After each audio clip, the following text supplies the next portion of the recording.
Om Sahana Vavatu Sahano Bhunaktu Sahaviryam Karavavai Tejasvinavadhitamastu ma vidvishavai.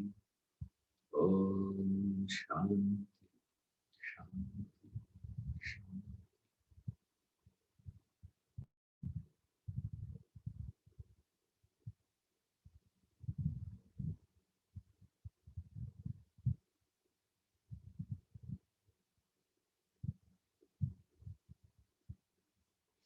Hari Om. There are a few questions we have.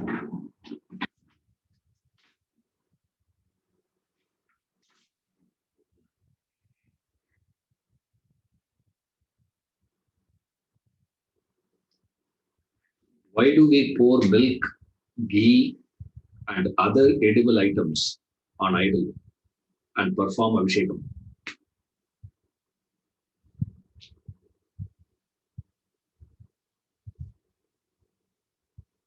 In Yajna's Homa, why do we offer expensive saris and dry fruits to the fire? Okay. Hindu Dharma is very scientific, yet rituals listed above seem to be contrary to rationality. Can we not offer the same items to needy persons? Of course we can. You can give. There's nothing wrong in that.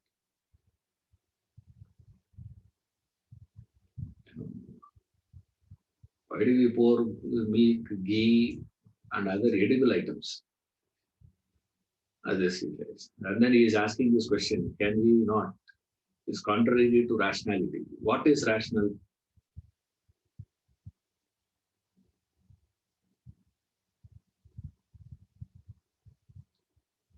For us, rationality means what? Economics. If it fits into economics, then it is rational. If it is not fitting to your economic sense, then it is not rational, isn't it? It's exactly like this. You see a person. I think I had given this example earlier. I don't know in which class I had given, to whom I gave. You see a person going to this art gallery. They buy paintings, and not just they buy painting, they go for even auction. People put up price, and if you see the logic behind that painting, is there any meaning? Why waste all that money on that one canvas? Give all the money to poor people? No, isn't it? Is there any meaning in that? There is no meaning in that. It's useless.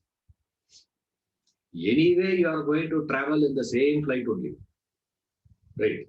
Whether you are sitting in economy class or you are sitting in a business class, same flight. Only difference is one. After the flight stops, you will get down first. That's the only thing you get. Even if you get down first, you are not going to be given first priority in immigration. You are from business class. Therefore, first, preference will be given to you for immigration clearance. Immigration clearance, you have to stand in the same queue only with everyone. What difference does it make? Why are you wasting money like that? Give it to needy people, no. You see, where is the end? I can go on asking. See, I'm not, trying to be, argumentative, please. This is not be, dry argumentation. I'm only saying because he uses the word, rational. I'm also being rational now. When you are being rational, I will also be rational. So according to me, you buy painting of, M.F. Hussain, paying 20 crores. What is in that painting you are paying 20 crores for? How much would be the canvas cost? Labor cost. How long he had worked to do that painting, horse? 2 months he was working on that. Okay, 2 months salary give him no. Per day, how long he has been working? Okay, 12 hours. He was working on the painting, sir. 2 months, 12 hours. So 2 months, 12 hours, how much you will pay? Okay, pay him, 50,000. Okay, pay him 1 lakh per month. So 2 months he worked, give him 2 lakhs. Okay. What is the logic behind paying 20 crores for that? And then there is another person sitting in that same auction, putting up the next board. He says 22. I'm willing to pay 22 crores, he says. Another fellow says, I'm willing to pay 25. See, the problem is, unless you have the eye to appreciate painting, you can never understand. It's impossible. You see, you cannot bring every time, all the time explaining is only this. You cannot bring down everything under the bracket called rationality. And rationality, as far as we are concerned, is only anything that makes sense to my intelligence, my calculation. Beyond that, I am not willing to see anything. See, that's not the way these things work. Now I'm coming to your basic question, but still we wonder, what is that action? What is the meaning? Why are they doing it? You pour all this expensive things. You see, now what you people don't understand is, when we say expensive, right, what is the meaning behind it? It's very expensive. It's expensive items. Dry fruits are very expensive today. Pouring milk and ghee, all edible items. Why don't you give it to all poor people? Okay. Suppose we stop. We tomorrow I will inform. Our Prime Minister is coming to Chennai. He's going to address people there, and he is going to make an announcement tomorrow. I will recommend him to say that. In India, from tomorrow, there is a new law that in no temple, ghee, milk, all these things will be used for Abhishekam. Then what is going to be used for Abhishekam? No water wash also.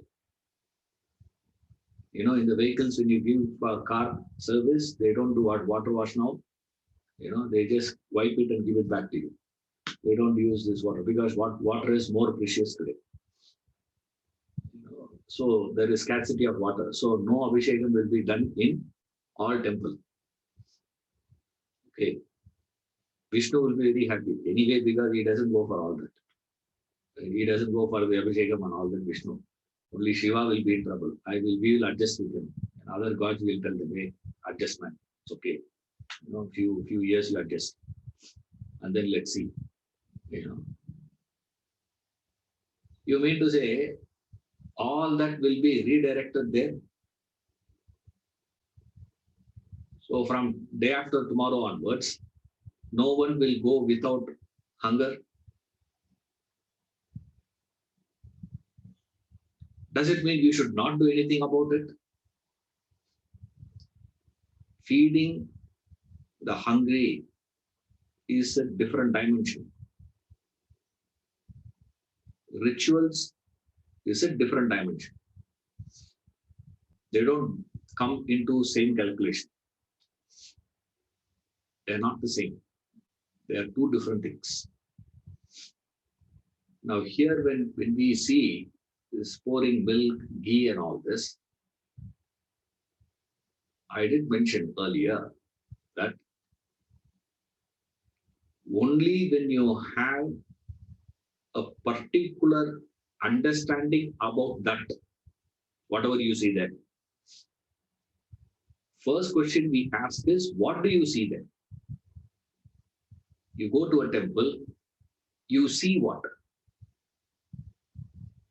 What is that? What are you seeing there? Question number one. Second question you have to ask is, what is the agenda of you going to temple?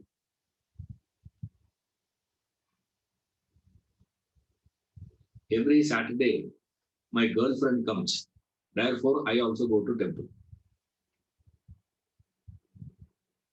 She comes for that Shani Bhagavan. And she is praying there to Shani Bhagavan, thinking of you only. Behind her all the time.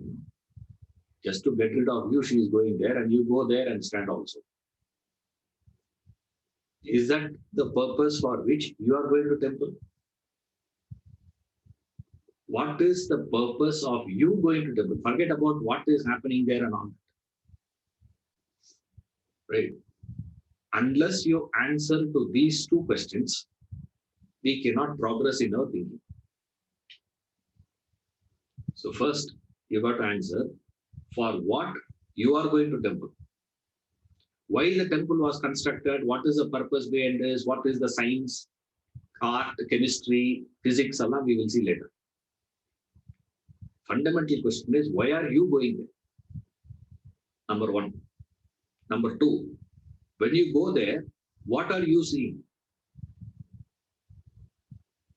If you see, is it granite or marble? One. There are people who go and see the beautiful architecture. What a beauty. What an intricate design. People go to this Hampi and they don't see the deity there. They look up there, the ceiling. I say, look at the ceiling. That how they would have managed to work there. How did they do that? How did they construct that entire temple? Construction is always done ground floor, first floor, second floor, third floor. Right? The temples that we have, Ellora temples, all that, there, how they had constructed this, not from top to bottom, bottom to top. From top to bottom, they have come. Construction was done like that. How do you do that? All of you can say ABCD, no? How many of you can say reverse? Yeah? After 4 rounds, maybe you can try. But not in normal. This is how we identify. A sober fellow, how do you know whether a fellow is sober or not? Ask him, say, Z to A, he will attempt it.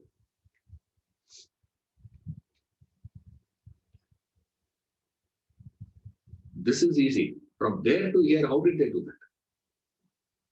What a fantastic work. The Tanjore temple, this Brihadishwara temple. My God. What a beauty, man. How did they manage to bring in the vicinity, there is no granite.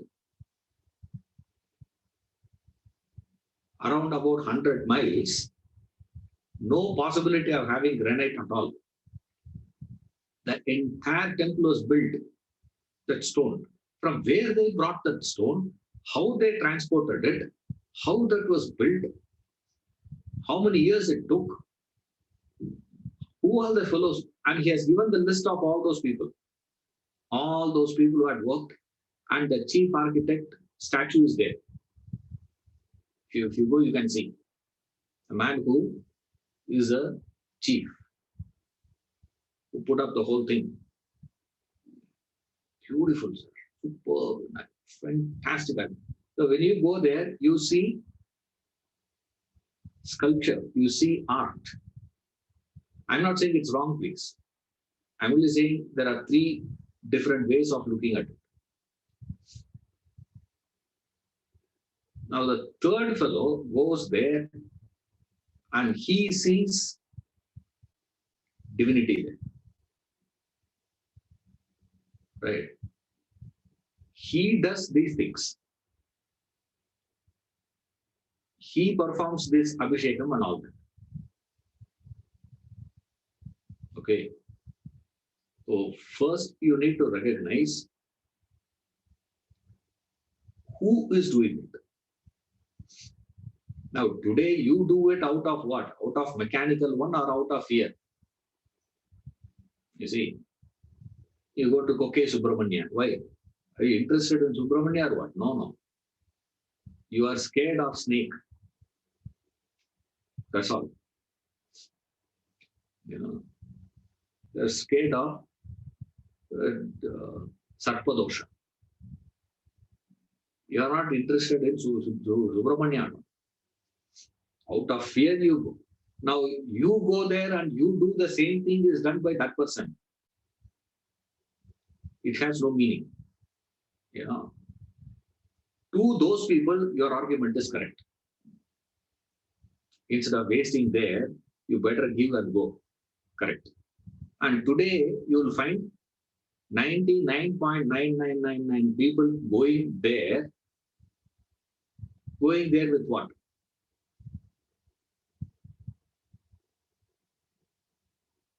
But what we fail to recognize is this 99.9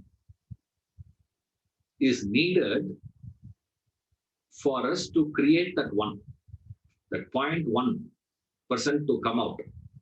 You need this 99.9. It's like that management concept, all of you would have heard this, right? 80-20 concept. All come everywhere you go, in all organizations, only 20% of people produce. I was asking one management professor, asking, sir, if this is true, very simple, chuck out all the 80 fellows, no? There are 100 fellows in the company, only 20 fellows are working, sir, rest of 80 are not working, they are not productive at all. Then what you should do? Ideally, delete that 80, no? Sir, Everest is the peak, correct? But for that Everest peak to stand as the tallest, it demands the expanse of Himalayan ranges with smaller peaks. That small peaks are needed to support. In the support of that alone, one tall Everest will stand. If you remove all this, Everest also will collapse. It cannot stand. That's not possible. The 20 is able to produce only because of what? The 80. Or else, logically speaking, rationally speaking, what we should do in all the companies, identify the 20, delete that 80. Problem solved. Can we do that, sir? It's not possible. Same way, there are 3 types of devotees people will come to the temple. One fellow will come to inquire whether it is which stone, granite, marble. Sadharali, I think, one fellow will come and say, I think this is, Panchaloka. Which god is this? Let's say inquiry. There's a fight going on, in Tirupati. Whether, Balaji is male or female. And then there's another group of people, they say, no, it is actually, Muruga. It's neither, this one nor that one. It's actually, no, we don't know who he is actually. And the debate is what? And you see in the YouTube, very, very interesting to see. The viewership for that is thousands of them, perhaps about some, 4.5 billion, something like that, viewership for that video, where the fellow is explaining, it is not, this is not this, this is that, this is not this, this is that. And he is neither interested in Balaji, nor interested in Amba, nor he is interested in, Subramanya. He is not interested in any one of them. is he wants to establish whether it is a male stone or a female stone. Now, what difference does it make? Another fellow goes there to see a beautiful architecture, art. Third fellow goes for dignity. Now, this practice, why do we pour milk? He sees what there. He sees divine and his identification is there with the divine. Remember, these are all contextual. If you remove the context, then it is out. That's why first I gave you the example of painting. You have to be a lover of arts, painting. If you are not a lover of painting, you take that fellow to that art gallery, you will know. Next time you try this. If you are not having that eyes for painting, take them to art gallery. It's free entry only. Usually not art galleries, they don't charge because nobody comes. They charge only if there are more crowd. Nobody comes there. They just go there. Chitrakala Prakshit is there. No, go there. They'll have paintings. Keep standing there, and they'll come and give an explanation about the painting. And that too, if it is modern painting, forget it. On plain one, and he puts one dot in the middle, and they call it as painting. Has a tremendous explanation also for that. What a beauty, beautiful it is. It's all distorted. It's agitating actually when you see that. Why you have so much? What a beauty! Now you can't see that. You don't have the eyes to see, recognize the. I say it's just a horse, no. I remember one fellow's house, we went. They had the Zeno Hussain, painting in their house. They said, that's where I got to know. It was about 21 crore painting that was. I said, by one painting this fellow gave 20 crores for this. He's a man. Just a horse. I think original horses will get keep there. Will not be so expensive. The horse is like, it pays so much. There are people who keep it not for the beauty of the painting. You see, just the pride of possession that I am having. I'm always saying painting. You see that painting? That's, and there are fellows, who there are people who keep it at the middle, living, room. And there are fellows who keep such things in a corner. Yeah, that's very simple for me. It's just boosting the ego. That's about it. He doesn't have that artistic eye to see it, right? But just to have that social status, people have it. People buy these things for the joy of it.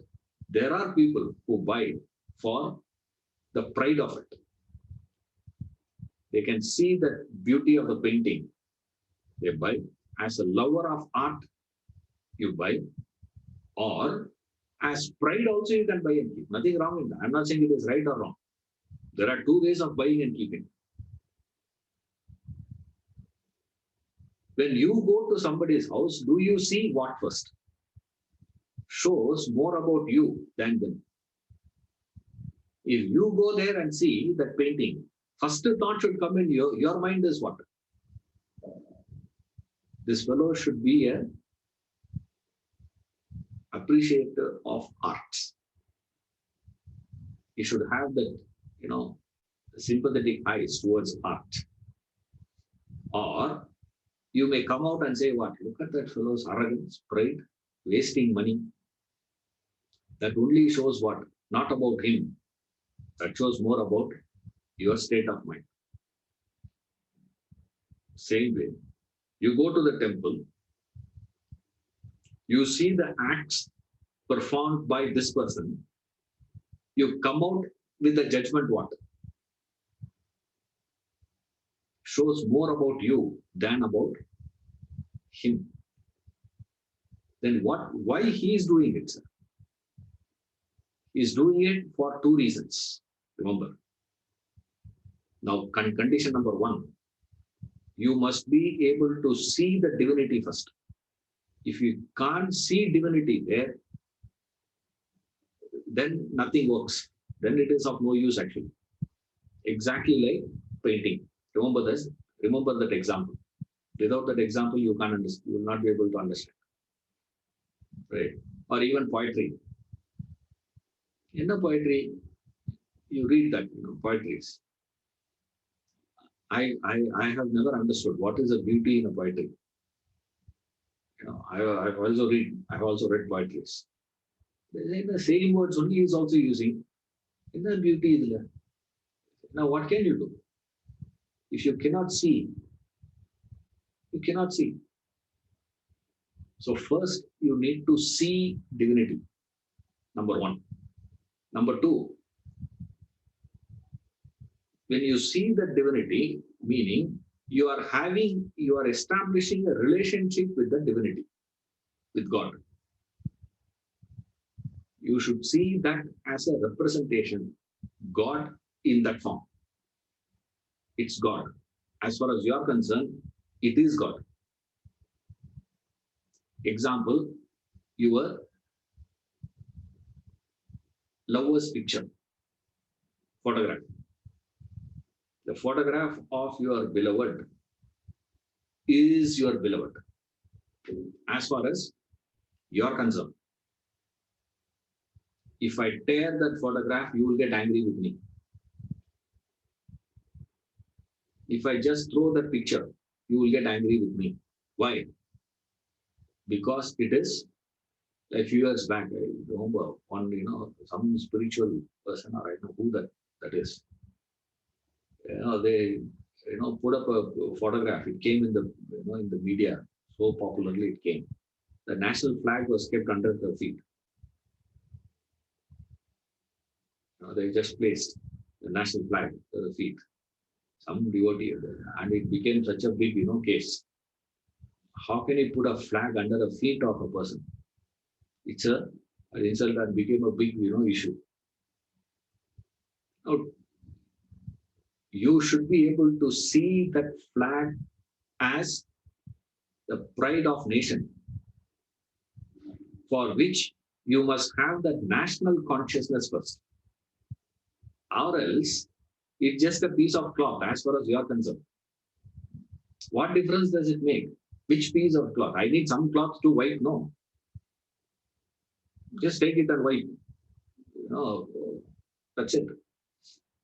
Now, you cannot do that with reference to this. Why? Because it not only just represents nation, it is nation. It is as good as nation. So how you are going to treat that will be shown how you are going to treat nation. Same way, when you see that idol, when you see that as divine, as God. Then how you treat that is how you will treat God. Right. Now I ask this question. Do you know how many officers are working?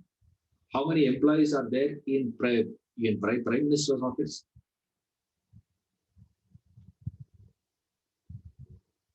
In your office, how many assistants you will have? Secretary. At best, how many you will have? 2 secretaries you will have. 1 personal secretary, 1 official secretary. 2 secretaries you will have. And then 1 driver.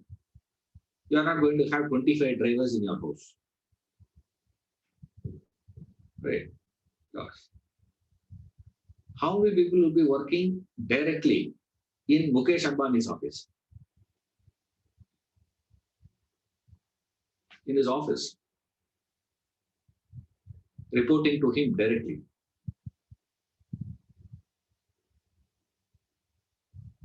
Average working in Prime Minister's offices, 400 officers are reporting to him on a daily basis.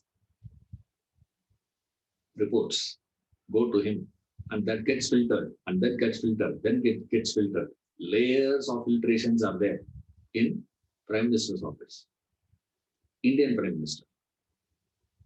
Okay. In President's office in US, how many will be working? Now I can ask a simple question. Why do you need so many fellows?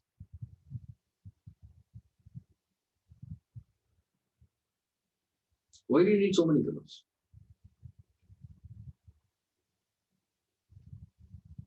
Brahmin's 30 idli you go. He will give one idli, one chutney.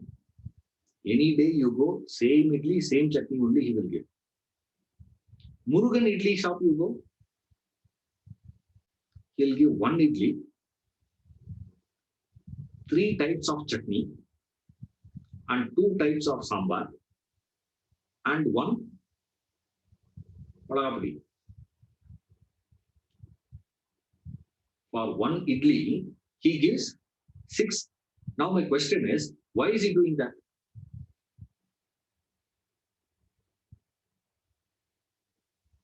One idli, 1 sambar is enough, no?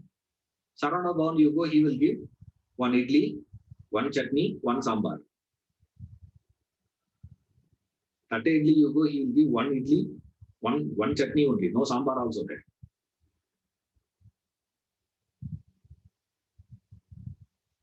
As the level of the person increases, you see, as the status of the person increases, what is given to them, the comforts and the provisions to those people has to be on par with their status. That is what life is. Even in communistic countries, the president of the country lives a lifestyle of what?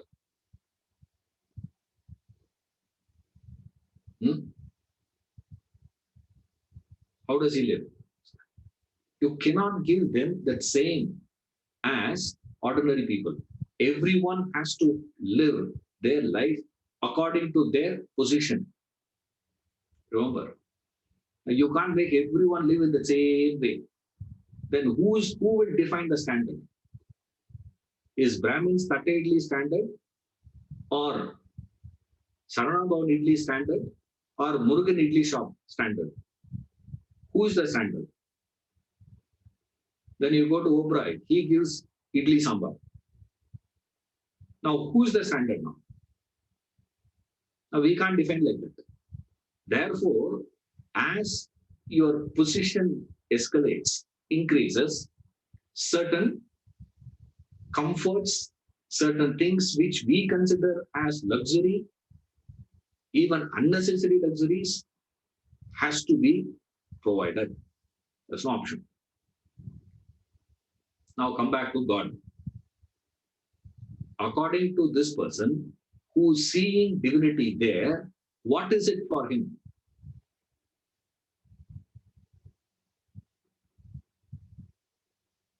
He is the creator, he is the sustainer, he is the destroyer. He is the one who is the substratum of the entire creation. If you have to consider, you got to treat exactly like he is the president of all the countries and the president, chairman of all the banks in the world. If you are going to have a meeting and if he says, I'm coming to your house for lunch, what will you give? Imagine, Your branch manager comes is enough to your house. Forget about all these people. You know, local corporator says, "I'm coming to your house." You get so excited. You won't even understand what I'm talking actually. Imagine a person to be. There is one person who is the president of all the countries in the world, and you are having an appointment with him. He says, "Okay, man, bring whatever you want." Can you just go empty-handed and stand in front of him? If at all you get a chance to meet them, how will you greet him? How will you receive him? Empty-handed? What will you carry?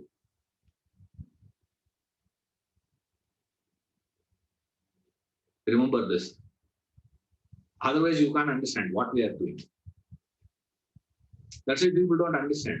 Oh, for a wedding, you people go, no? Is there any rationale behind you carrying a bouquet? You carry a bouquet, right? Flowers. You go and give it to them. What is he going to do? Huh? We have this, what is it, that housewarming, here. I'm having 2.5 rooms here. For my housewarming, I got 9 wall clocks as gift.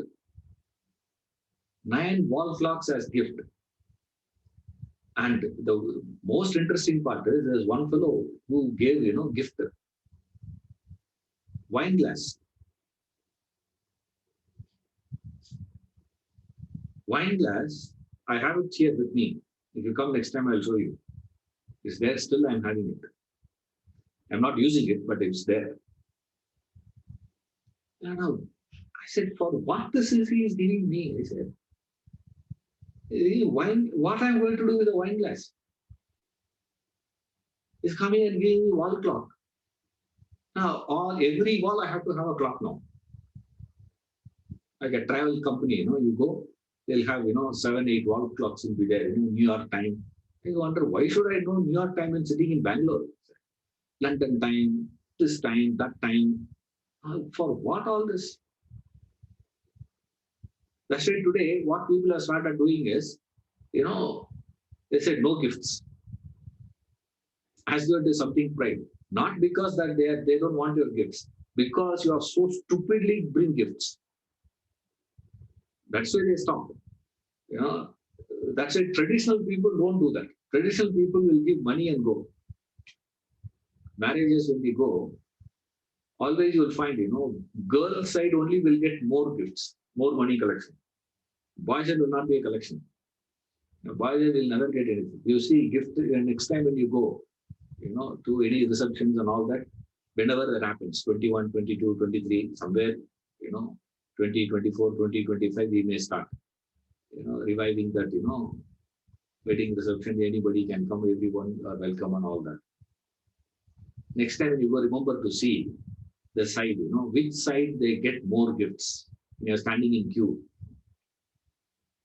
keep observing. Girls will get more. Boy side will not get much. They give money. Why? It will be some useful for them at least. You give them cash. I mean, not just literally cash. I mean, money you give, they can do something about it. Now you go and give an item, what is he going to do with it? That doesn't mean you should reject it, please. When you go and meet some great people, someone who is superior to you, you have to carry something with you and give them. And what you are going to give them is not going to make any value addition to that person. It is your appreciation and their acceptance of that shows their culture, their refinement. By mistake, no gifts, please. You are put in the printed in the invitation. Perchance one person brings one bouquet. You don't throw it. and say, no bouquets allowed inside. You don't keep a security outside the wedding hall, asking him to, take it back. Gracefully, you accept. When you meet someone whom you value as superior, you don't go empty-handed. You cannot go empty-handed. Or you see someone who is so affectionately connected. Like when you go to somebody's house, if there is a child in the house, to whom will you carry gift? To the adult or to the child? To your own capacity. You may carry one good day, biscuit packet, or you may carry one, Cadbury's, or you may carry, this one, whatever you carry. But you carry for them, for a child. If there are elderly people, then you carry for them, not for these fellows. You see, with whom you identify, you can't go empty. You see that as God, number one. Number two, when you go there, you cannot go empty-handed. What is it that you are going to gift him? It has no meaning. But still, you identify with your own things. Maybe it is required, you offer. That's all. According to your thinking. That how much you can think will show how much you are able to identify. And then comes your capacity. I can understand he needs more, but my capacity is only how much? Only this much. Therefore, I give. This is one way of thinking. Then comes another question I asked. For what you are going to temple? What are you seeing? First question. Second question is, for what you are going to temple? You are going to temple not for him. You are going to temple for your growth, your evolution. You are going to visit, you are visiting a doctor not to know how healthy he is. Isn't it? You are not going there to inquire. How are you, doctor? You are not going there for that purpose. Even if you ask him, then you are not going meeting him as a doctor. You are meeting him as a friend. Right. Now that's not when you go to a hospital, understood is what? When you go to a movie theater, understood is what? When you go to a restaurant, understood is what? You don't go to a restaurant to study, Bhagavad Gita. To watch a movie, I'm going to a restaurant. You go to gym means what? Not to have a looking, hey, it's a good equipment there. What is this? What is this? What is this? You are inquired about all the equipment and come back. You have not touched anything there. Every day you go to this. That's not the way you go. The purpose of you going to, that's when people get really irritated. What are you doing? A movie theater, what will you do? Huh? Interval time, they ask. You are also buying popcorn, he is also buying popcorn. Hey, what are you doing here? Yes.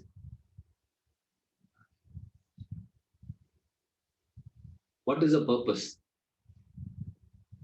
The purpose of going to a temple is for my evolution. Now, what is the mark of evolution? Hallmark of evolution is what? Is your vairagya, your ability to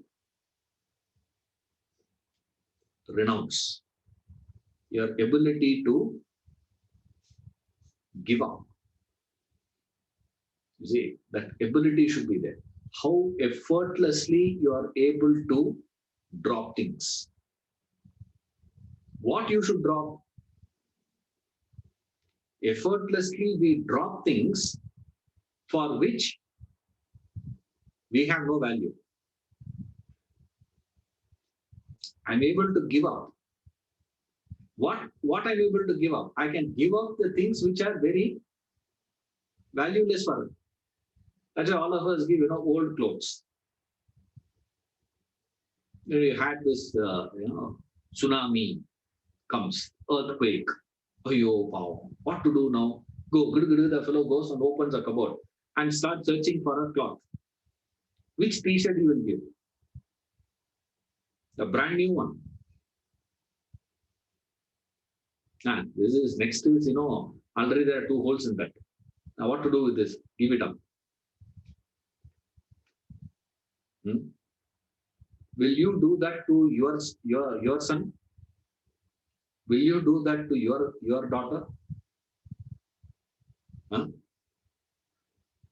Imagine that you have to gift to your son, your daughter, your grandchild. What will you give? Your old one, or the best of what you had? Which one you will give? The best of what you have will be given to them. Why? Not because they deserve it. It has nothing to do with whether they are qualified or not qualified, deserved, undeserved. I don't want to give examples, okay? If I give examples, it will become, controversial. It has nothing to do with deserving. The fact that they are your child, that's the only qualification for the person to get all the benefits of yours. That's it. Minus that, remove that out of equation. Do they really deserve it, if you ask? I'm not saying you should not. Remember, okay? I'm only saying you are able to identify. When you greater the identification, effortlessly you can give what you consider as so precious. What is so precious, sir? For what I have slogged and worked in my life. You see, what you have worked right through your life. Earn. And you have acquired some property. How comfortably you are able to give it to your child? Isn't it? I'm giving it to my son. I'm giving it to my daughter. And nowadays there are fellows who say, I'll give it only after my death, not before. I'm not asking you to give, please. And why you're able to, how you're able to give it up so easily? Because of identification, isn't it? It's not that person. It's the thought that it is my son. It is my daughter. It is my grandchild. Unless that identification is there, that mind. Now here, what you have to renounce is that mindness you got to renounce. Now, how can you do that? Before doing that, what they say is, try to sacrifice, try to give up a little of something that you have really slogged for in life to acquire towards something where there is no value at all. To someone who doesn't care about what you give, who doesn't require anything. You're all with me? Right. This is the catch. All this is story. What I had given, I write through is all story only. This is the crux of the whole issue. The catch is this. I have to sacrifice my possessiveness, that mindness, unless I deposit. You see, all your charity, giving, your sharing, is possible only after you establish mindness onto it. I'm able to share my property with whom? I'm able to give what I have worked for. 45 years of my work, I have earned this one thing. I'm able to give that with such ease. How? How I'm getting that? What is enabling me to do that is the fact that I have deposited my mindness on it. This is my son. Since I have deposited mindness, effortlessly I'm able to share. That mind could be anywhere. Okay, it doesn't matter. I'm just giving you an example. This is my, you can even deposit as my, my country, my community, my this, my that. You can do anything. This is my village. This is my school. You see, my school where I studied. The finance minister goes, no. She went last week. The school she studied, fifth standard. And the teacher comes and says, fifth standard itself, I know, one day you will become finance minister. Appreciate. You go there. I'm not saying you should not go, please. Right? All that I'm explaining is you need to invest. You need to feel that's mine. And look into areas wherever you are not able to feel this is mine, sharing there becomes what? Number one. Number two, I am able to share unless I establish what I give will be valued, will be useful. Isn't it? We are giving all this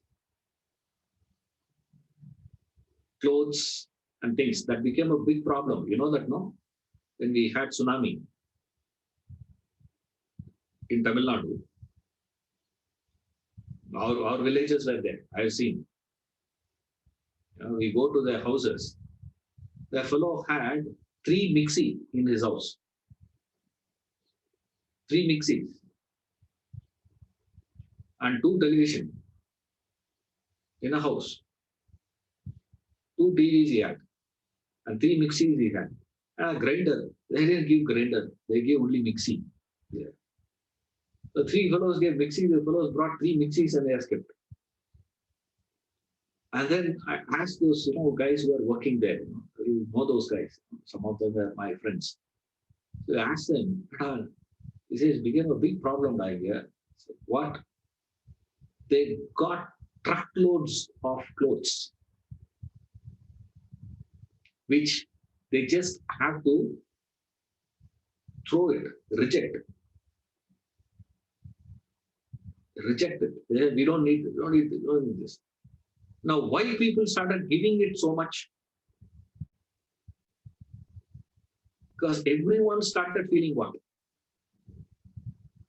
Oh my God, who is needed? So what we should do? It is what I'm going to be giving will be needed there. It is a need.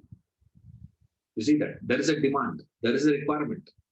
It needs to be, my mind should be able to convince myself that what I am doing, what I am giving is needed in the society. Either mine to need. Now, in the temple, when you go and pour milk, ghee, all this, is being And it's not only this, there are more things they give. You see, this paneer they give this, chandan, the sabhisheka, that's that's all expensive items. All those things they have to go and pour on that stone, according to us, not according to him. Right? For him, it's not. For us, it is. You give. Is there a need for God? If you take that as God, will he need these things? No. If you take that as stone, will it need it? Either case, need as far as that is concerned is zero. Either you call it as stone or you call it as God. So, one dimension of life is, first, I need to be convincing myself that what I am going to give, there is a need. Only then I will do. You're all with me. At what point you buy a mobile phone and give it to your daughter? Is it at a point when they say they want it, or a point where you are convinced that they need it? What point you buy and give? They will want it. He will want that. He will ask for this. He will ask for that. But which one you buy and give? You will do things only after I get convinced. On what basis I will get convinced? Do you need it? So for me to perform, share, give, sacrifice, prerequisite is what? My intelligence should be able to understand, convince what I am giving, what I am sacrificing is needed for the other person. If it is not needed, what will happen? It's a waste. Why should I waste? Why I call it as waste? Not because it is a waste. Why is that? Because I am not able to understand that as a need. In life, this is the secret behind all your attachments, all your desires. This is the catch. Now, what you have to give up, sir, what you have to give is not something that you are not valuing. You have to give. Condition number one. Give. What you have to give? What is valued by you the most? What is really slogged for in life by you the most? That you have to give towards something which you cannot conceive any value additional possibility, zero value to the other person, to the receiver. Sir, I may not be able to educate the entire world on Vedanta, but at least these 20 people I can teach Vedanta, no? Correct. There are 20 people sitting to learn, this 20 I can teach, right? That 20 can become 20,000, that 20 lakhs, it can become 2 crores. The point is not that. One thing everyone says what? I am not going to be able to give all this to everyone in the world. That's not possible. I can give to the 7 billion population right now. How many years I can give them? I will pop off one day. Right? When I pop off, after that, who is going to be teaching Vedanta to all those people? You. So what to do? You cannot. Every one of us have got our own limited capacity. But one thing for sure, sir, I may not be able to make a lot of difference to your life, but at least the 2% I can make a difference, no? That 3% difference, no? That 5% difference, no? Yeah, correct.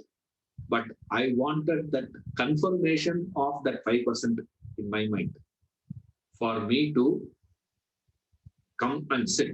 So what is going to be inspiring me to come and sit here and teach Vedanta to you is if I can touch the 5% of people, 5% of what I'm speaking, if you can understand, that is inspiring to me.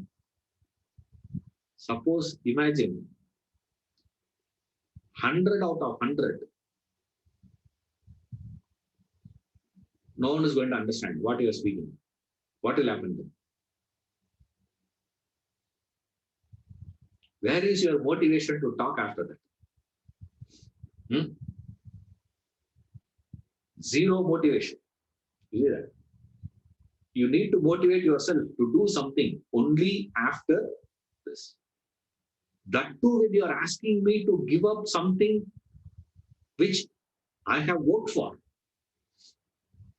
Today for us, milk is what? Nandini packet, morning you open your door, it is there. You bring that, open and pour. You have no understanding of what are you doing. That wasn't the case when they had created this practice. Those days, for you to get milk, you have to either borrow from the neighbor's house or you got to have a cow of your own. You have to have a cow or a buffalo of your own and maintain that cow, maintain that buffalo, take care of that, take care, do all those things. And then you get that little milk. All that effort you do to get that little milk, that milk, this fellow says what? Go and pour there. On what? On something which has no value. It's a spiritual exercise of what we refer as selfless action. You've got to perform selfless action. What is the meaning of selfless action? An action which has zero possibility of adding anything to my desires or to my ego. No possibility. And that action will never look logical for ego. To the eyes of ego, that action the ego will obviously resist, giving fantastic logics and reason. And what is the best way of testing? Yeah.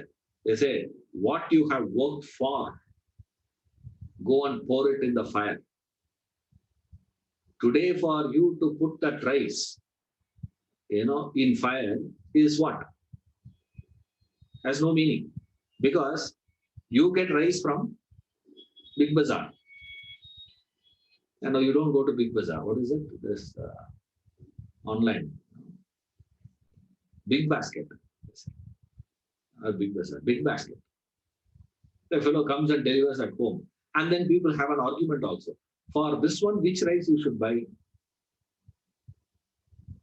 There also, you don't buy basmati rice. Pour basmati rice, no, into fire. No. Ghee, which ghee you buy to pour? Little, no? That, priest, he says, we need for this homa 1 liter. Why? You can't do it with half a liter? You need 1 liter milk. That's why how they give ghee, you have to see. These yajnas, when I go, I see only these things, not the priest. Boring that is. Looking around is very interesting. See, ghee, please halfway through he will ask, can you get some little ghee? He will ask. They'll go and bring ghee. You should see how much they bring and how much they take and pour also. It's like how there's servers serve in the wedding. Nowadays, don't have the old traditional form, the server. Who pours ghee when you go next time to any wedding, when there is a leaf, when they serve food, check out. Who brings ghee is the senior most amongst the all. Papad, rice, juniors they'll give. Only the senior most person will bring. Why, sir? It needs a tremendous technique. What technique? He will have a big spoon. He will take full spoon, the ghee, but he will pour only quarter and boom. Observe. Fascinating. And such a speed he will do. You won't even recognize what's happening. Taku, taku, taku, taku, they move. Such expertise. Ghee, why? So expensive. So expensive means what? 10,000 rupees, sir. 10,000 rupees, when you say, what does it mean? It means, in his mind, he says, it is 10,000. 10,000 rupees. There's one person who is, forcing me to get one chair. I don't want to tell you the cost. If I tell the cost, you will get, annoyed with me. I didn't even ask there, because the moment I went there, I understood what is going to be the average price there and all that for a chair. Who will buy chair for so much? I said, only Vedantins can afford, I said. You people can't afford. You people are all useless. We are all, great people. The madness that is. There's so much, I don't tell people. Why? Because immediately he calculates, if I have to get that money, I got to work for 1.5 months. 1.5 months of my salary equals this. You're all with me? You see, at what point you will feel that's expensive? When you say, no, one idli, one masala dosa, 75 rupees. What is there in the dosa, man, for 75 rupees? So, I didn't take him to other place. Hey, he says, one thing, one pizza, 1,700 rupees, one pizza. 1,700 rupees pizza, where you will get, man? You will get 5 pizza like that and Pizza Hut. That's okay for him. For another person, one pizza or one lunch, one dinner, you spend 1,500 rupees for one dinner. Too much, man. Why? He immediately equates that to what? If I have to get that 1,500 rupees, how much effort I have to put in to get it? I hope you are all with me, following the thought flow. Right? When you are pouring, when you are offering things, when you are sacrificing, when you are giving up, you can afford to give up only if you can understand it is only according to you, it is effortless as far as you are concerned. For Bill Gates, getting that 100 crores is what? 100 crores for Bill Gates is what? When you read that in the newspaper, 100 crores is what? My God, 100 crores. Warren Buffett gave 500 crores. My God, Warren, 500 crores. How many Janmas I have to work is what you think. So, but what you don't understand is, for Bill Gates, what is that 100 crores? You see that? For Bill Gates, it should be what? My lifetime earning. I'm going to give. I have to slog to get it. With what you have slogged in your life, to give in a field where the receiver has zero value for it, and you can never claim that as mine. You're all with me. Now, story. Climax of the story is this. This pouring of milk and ghee and, offering this, food grains into the oven and, pouring expensive sari. Where he says, expensive sari you are putting. So what you should put? A cheap sari you put, no. Why do you want to put this Kanjivaram silk? Nobody gives Kanjivaram silk there. They give only what? Local sari, they buy. That Kaka Jerige. We call it as. One day they buy 200 rupees sari. It is available in the market. 200 rupees sari they buy, put everything and tie it up and put inside. Now, what are you supposed to put is the Kanjivaram sari. The priest will get a heart attack. Forget about you. You give Kanjivaram sari to put inside. Priest will say, not necessary, sir. I will take it. Why? Because the effort of pouring milk and ghee and all this, today for us, it is just off the shelf you pick up. That's why effort actually you had put in to acquire those things. Not in those days. For them to wear one sari, you got to, I had my friends, in college. They are weavers. Kanjivaram. Weavers there. That's my family. You should see that, to go there. How much of effort is needed to produce one sari? Oh, unbelievable, huh? That labor. That's why they are expensive. Other saris are machine. Now it's all machinery. Printing and this one, everything is coming and mission. In those days, there's no machinery. It's all human effort. Whatever you have to produce with a tremendous human effort. That you have to give up in a field to someone who has no value for it.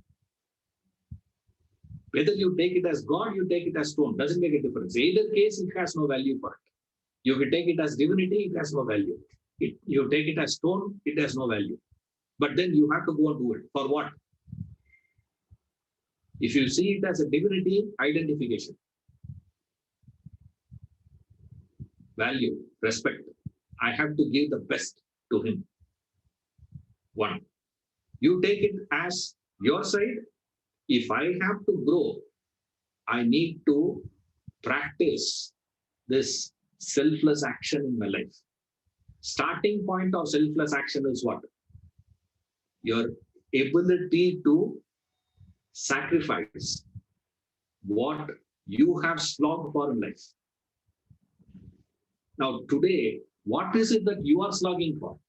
You are not slogging for any one of these things. Whatever you are doing, that's why it doesn't make any sense for us. It looks, irrational.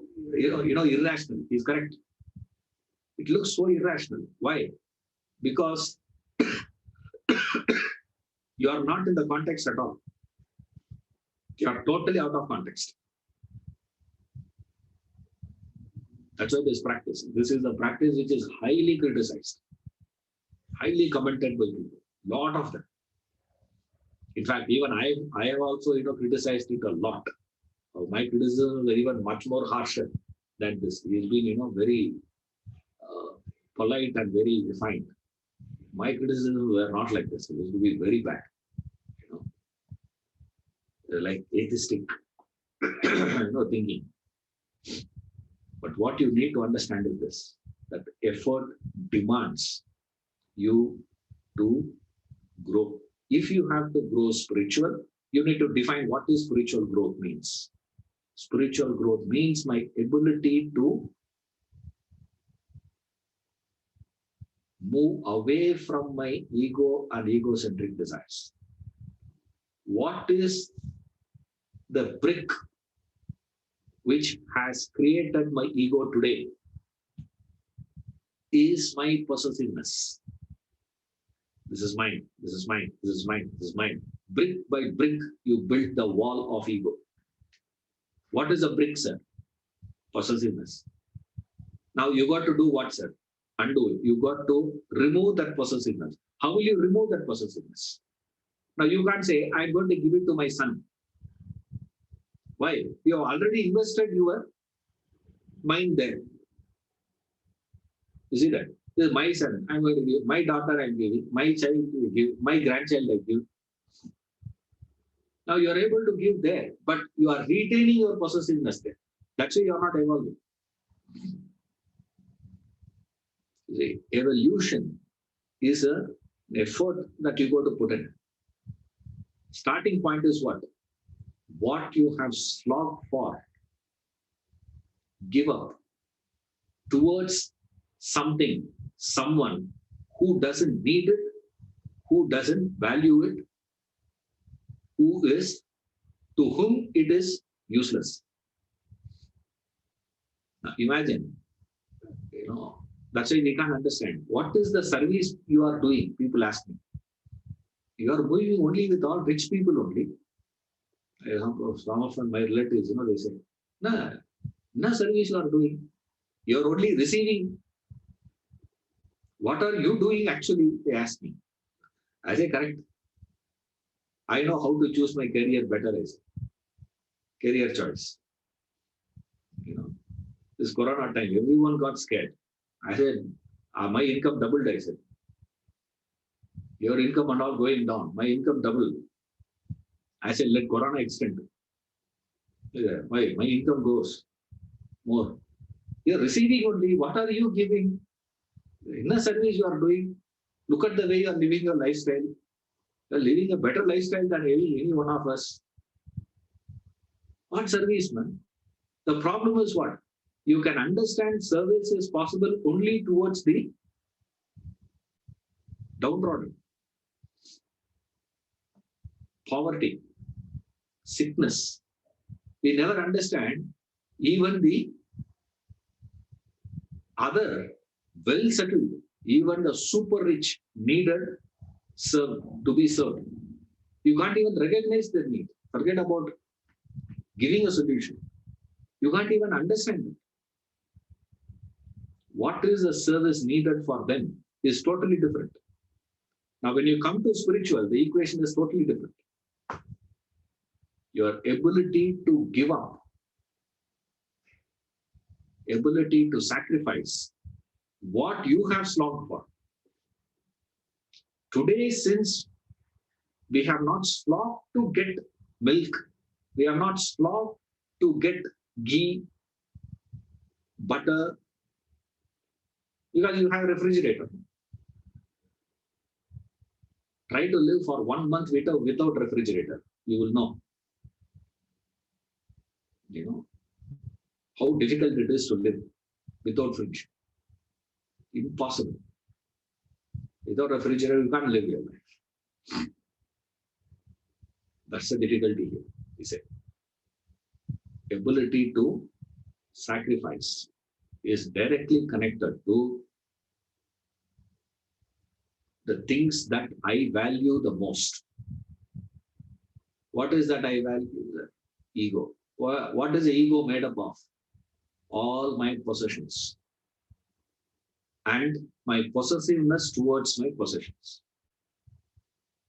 In that, they say, before you are attempting to give up your possessiveness, first test it out by giving up your possessions. What is a test? What you should give? Not give something which you are, no, you're just buying from market and give it up. No, no, no. That's not what it is. What you have worked for in life, that possession, that aspect of possession you give. Like I always give this example. Next time when you are having havan, don't pour ghee. Don't put this cow dung and this brati and this that the sticks and all that. To lit fire, what you should use. 2,000 rupee note you give. To lit fire. They lit fire in the oven starting. Keep 10 to 2,000 rupee note inside. Original,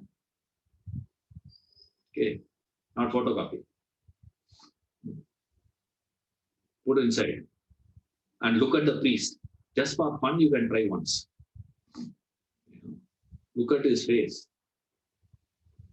He will not be able to chant after that mantras. He will forget everything. Why are you doing that? Why? Change? No. Why? Today you are working only for what? For this, not with these things. That's why you are not able to understand the connection. That's why there's question. What is the rationality behind it? It doesn't make any sense. It will not make any sense unless you understand the framework. Right? Good question. Very, very valid one. People always ask this question. Yeah. And then other questions are there. Those things I will deal, when I'm explaining Rama. There's few questions are there about Rama and other things. So those things I'll explain as and when I touch upon those aspects of, idols and, the significance of the symbolism behind those idols and all. Now, with reference to the rituals, this you need to understand. The context of ritual is like the wall practice given for a tennis player. It's a wall practice. Unless you perform these rituals, it is impossible for you to understand the meaning of selfless action. What it is to perform selfless action. These rituals. But today, the way we are performing it has no meaning. Why? Because it is totally out of context. This is the context. The context is what you see, what is the purpose for which you go there to see. Then comes all this. This is the framework. This works only within this frame. You remove the frame, then it has no meaning. It's useless. Right? We'll see in the next class. Hari Om.